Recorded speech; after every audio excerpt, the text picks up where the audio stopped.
Hi everyone, this is CJ with Cycletron. Well, I thought I'd do a channel update video today. I had a viewer reach out to me asking me if I could comment on Harley Davidson's last quarterly report, and it just made me realize I'm over it with Harley. The story hasn't changed. I don't want to beat a dead horse. I was really rooting for him.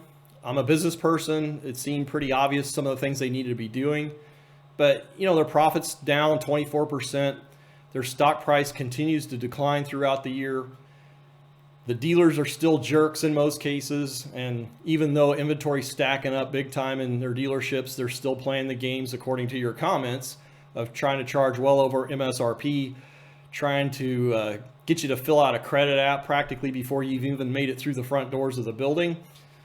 So I'm moving on. I'm going to be doing a lot more sport bike content because that's what we're interested in right now, or at least I am and my boys. I've looked around other YouTube channels that feature motorcycle content exclusively, and the ones that feature Harley Davidson topics aren't doing well these days. And I think it's a reflection of the overall switch in demographics and the fact that Harley Davidson just keeps shooting themselves in the foot as a company. I've noticed channels that used to get thousands of views per video might get a few hundred now if they're giving Harley specific topics. So I'm not making this change just to try and create content that's more popular.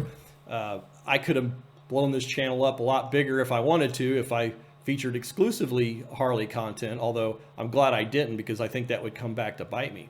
Interestingly, my top 10 videos have nothing to do with Harley Davidson if you look at recent viewership. So one of the things I am going to be doing content on is you've heard me say in the past how much I love my 2020 Suzuki Katana. I also have a 2023 Suzuki Hayabusa.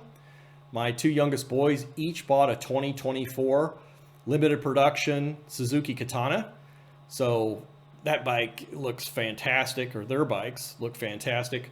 Can't wait to start doing content about those two bikes. So I'm making a pivot on this channel. I'm going to endeavor to post probably every other week. I've got a business opportunity that I'm exploring that's taking a lot of my what would be extra time.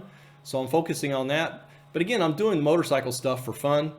I can't really justify it from a financial standpoint. If you looked at my effective hourly rate, it's about $5 an hour on this channel in terms of the time relative to the AdSense revenue. So I'm not doing it for money. I'm not looking for sponsorships. I'm not trying to feature products for people. To me, that's boring. And I think that's part of the problem I've seen with some of these other YouTubers is that they may have damaged the trust with their audience jumping into these sponsorships so soon. But that's the fickle nature of YouTube. So to each their own, they can do their own thing. I can do my own thing. So, let me know what you think about this. It's a pivot that I've been making really over the last year or so. Probably started when I went to Chris Moore's shop in South Carolina to get a tune on my 2020 Katana, and sold my Harley Davidson about a year and a half ago, my Street Glide Special. So I haven't looked back. I'm all in on the sport bikes right now, as well as adventure bikes and essentially anything that's not a Harley Davidson at this point. I still appreciate their motorcycles. I'm over it with the company. I'm over it with their typical dealership. So full disclosure, I never say never. If Harley does something particularly noteworthy or interesting, I'll do a related video, but I don't look for that to happen anytime soon.